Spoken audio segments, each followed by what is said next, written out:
Has anybody ever taken a bottle out and it was so hot that they couldn't hold it, or a bag? Well, there's an organization out there called ECRI.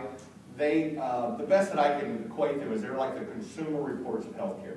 And they came out and said, you know what, these cabinets are so high and there are so many people getting burned, honest to goodness burns, that we recommend they be turned down to 110 degrees for patient safety concerns. Do you guys know if that's pretty much what your hospital's doing now? One time say, now, is anybody not doing that now? I still get a few people in the Northeast who are a little stubborn that don't do that. But it's because of the patients having been burned. Does anybody remember the bear hugger issues with the not using the blankets hosing patients? You guys ever seen those pictures? Yeah, they're pretty rough. So they came out and they recommended 110. Well, what's really interesting is that the fluid manufacturers, the people who make the bags and the bottles, have a totally different temperature guideline.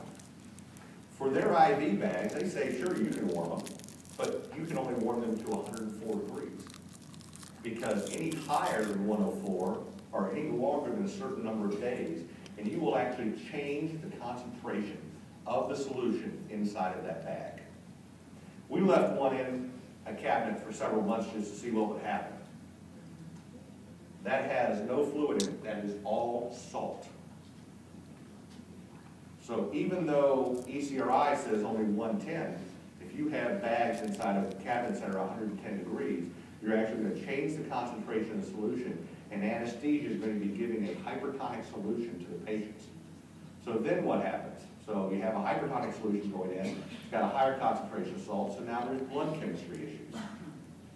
So now we've got to do other medical interventions because of that. The next one is my Wicked Witch of the West picture. This is a real picture from a hospital in the greater Boston area. My account executive was in there one day and opened up this cabinet and just looked and had to take the picture. If you notice on the right-hand side, why is it the Wicked Witch of the West? Emoji! Right? You can't really see the temperature, but it's over in the red. You see all of this white stuff? That's salt. Notice the bottle right here, how low that one is already? So that's a hypertonic solution. It's leaching out, it's melting, etc. In addition to the issues of the fluids like this, the other thing about this is that the containers for the bags and the bottles at these temperature settings will degrade and leach into the solution. Has anybody ever left a bottle of water in your car on a summer day? Yeah. You've gotten back in at the end of the day and it was, Tennessee, it can get pretty hot. And open up that bottle and start taking a sip of it, and what does it taste like? Plastic.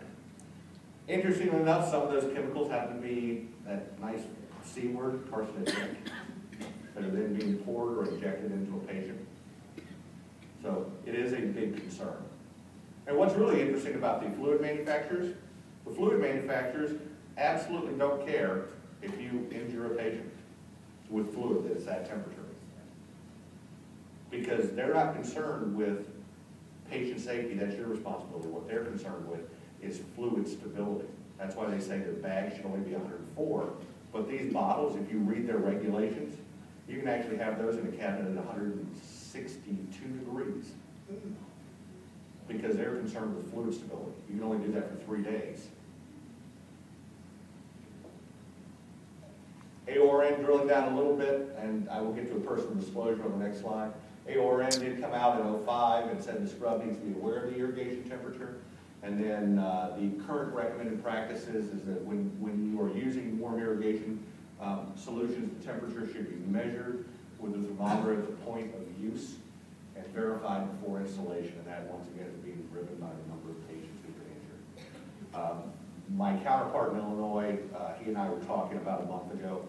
He had a hospital that they'd run out of irrigation fluids in the cabinet, and the surgeon was demanding warm fluid. And he said, put a bottle in the microwave. So the circulator grabbed the bottle, went to the lounge, put it in the microwave, and the thought process was as follows. He's going to want a lot of irrigation if if I make this really hot, I can dilute it with 2 or 3 bottles and get the volume he's going to want. So cranked it up. You guys can YouTube this. It's available on YouTube. Mythbusters did it. I don't know if any of you are familiar with that show, Mythbusters. Yeah. If you superheat a solution in a microwave and it is undisturbed, it actually becomes superheated. And the minute it is disturbed, it explodes. So this circulator turned it on, went back to get it, opened it up, reached in, and when she touched that bottle, it exploded. Plastic, steam, all over. She doesn't have skin wraps. Looking at this, safe, effective ways. Why do people use microwaves for blood? Why do they use it for bottles? Why do they put it in the autoclave? Because they were desperately looking for solutions, and they didn't think about the consequences. Drilling down into safe irrigation fluids, it does reduce negative clinical outcomes. It minimizes the costly surgical site infections. It does achieves the outlines of SIP, SCIP, and the other collaboratives. And hopefully, last but not least, meets Medicare's goals for reducing surgical site infections. To give you an idea, a bottle out of a cabinet that is 110 degrees, if you put it into a basin on your back table, it is actually body temperature in 6 minutes in a 65-degree operating room. So all that effort and energy to put bags and bottles inside of cabinets, it's just wasted energy. You'll be pouring it out, getting more fluids. The fluids are going to get cold in the IV bags, etc. So, full disclosure, I represent Ecolab. We provide hospitals with the irrigation warmers. For those of us who use us, I want to say thank you very much. My oldest daughter just got engaged. And I still have 3 more kids at home, so thank you very much. But if you do use it, you do know the advantage. It does give you a controlled, documentable, known temperature, and I thank you guys. Thank you. I want to say, number one is I hope I gave you information you did not know. I hope the information I gave you was relevant and was interesting. Thank you very much.